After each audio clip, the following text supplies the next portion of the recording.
Hey Bookaholics, so welcome back to another video. Today I am bringing you a dedicated series review of Louisa Morgan's Witches.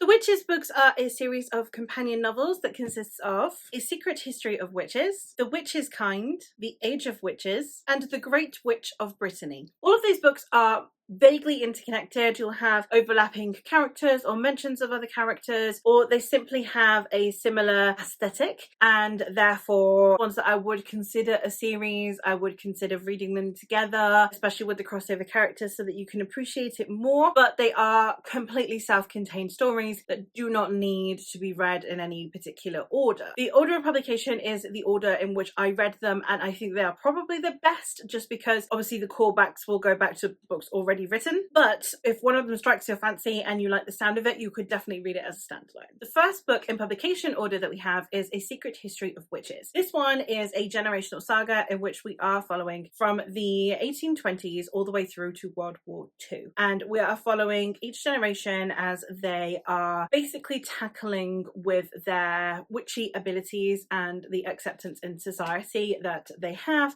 from when Grandmère Ursule gives her life so that the caravan of her family can flee, and then it's how each of them tackles the new society that they are in, and therefore it also tackles not only the witchiness but also womanhood and what women would and had to do to survive in different environments, and then on top of that showing it from the different perspectives of different women as they come through and are learning how to do what they need to in their society but also what they want out of life. And I really loved this one. It was a fantastic foray into this series. It definitely made me very excited to continue. I loved having the different perspectives and how different each of these women were. You can understand that they are a product of their upbringing, and at the same time feel that they are individual women by nurture and nature. One thing that I will point out about this series throughout is that it seems that these women are of Romany descent. Now that dilutes as the series goes on, but they are of Romany descent, and therefore there are, in the time period set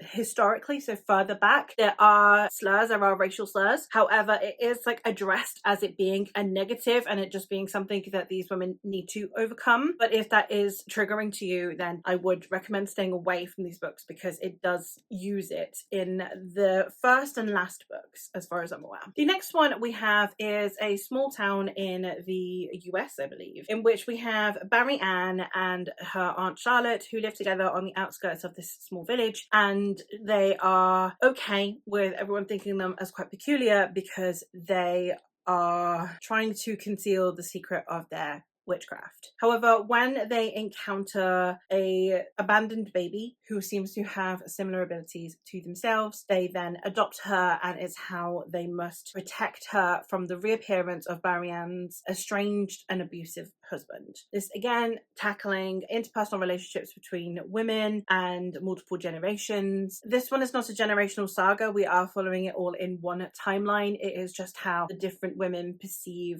life, and it was also about emotional and potentially even physical abuse and the way that society handles these situations and different people's opinions, especially on women who are considered outcasts. And I really enjoyed this one as well. The relationship between Marianne and Charlotte is lovely, and of course with the little girl that they end up adopting as well. In the Age of Witches, we are in the Gilded Age of New York City, and we are following two different lines from the same witch. So we had Bridget Bishop, who in 1692 was burned as a witch, and her descendants have then fractured into two different policies. We have those that still continue to use their magic to heal and help others, and those who use their magic to grasp for power and supremacy. Then insert Anais, who is the youngest of these women, and she is being pulled in the direction of aiding her family in grasps for power, while she herself finds herself more inclined to wanting to use her magic for good and for healing. It is about family struggles, about power struggles, about abuse of an ability, about abuse of society, and society using its most vulnerable, i.e. like young women, for example, to grasp even more power, and about,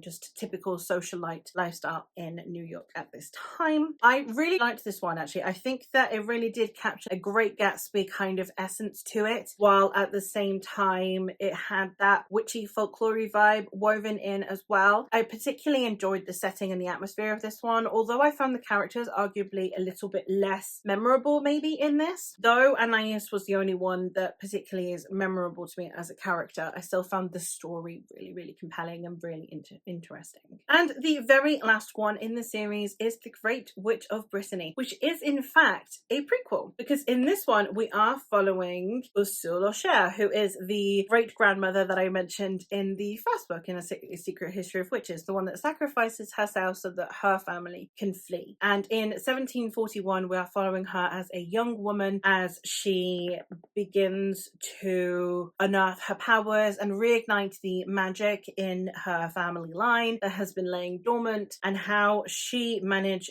to sire an entire generation of witches. It's a beautiful story. It really did bring full circle this whole series, and though I am uncertain if more books will come out in this world, this seemed like a good place to actually do this review with this one released, because as I said, it really does just encapsulate everything that you see in the other books, really brought to life in its kind of like origins here. I thought it was gorgeous. However, this is another one that does tackle racial slurs and racial prejudice. It tackles it, it does deal with it, and it confronts it, and not in a particularly brutal way, not in a particularly violent way in the tackling, but it does highlight the mistreatment of the traveling community during this time period, and also the treatment of women, especially when it comes to things like being accused of witchcraft. So do bear that in mind. Obviously, it is also quite a fractious time for France, which is where this one is set, so also bear that in mind. But for the most part, I think that this was just a fantastic book, and it really details mother-daughter relationships and solidarity amongst women, and women banding together, and that your family is your women, and I really appreciated that. So very strong book,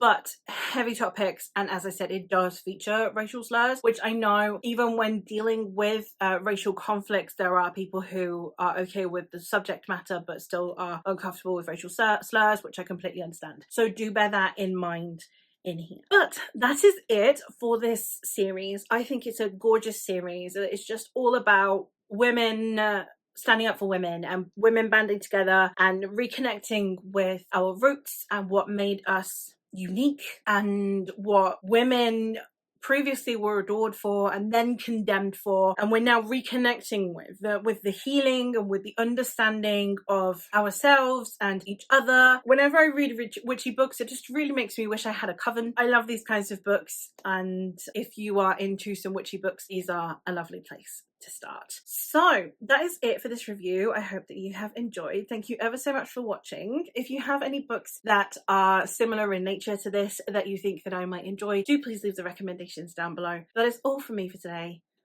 Bye!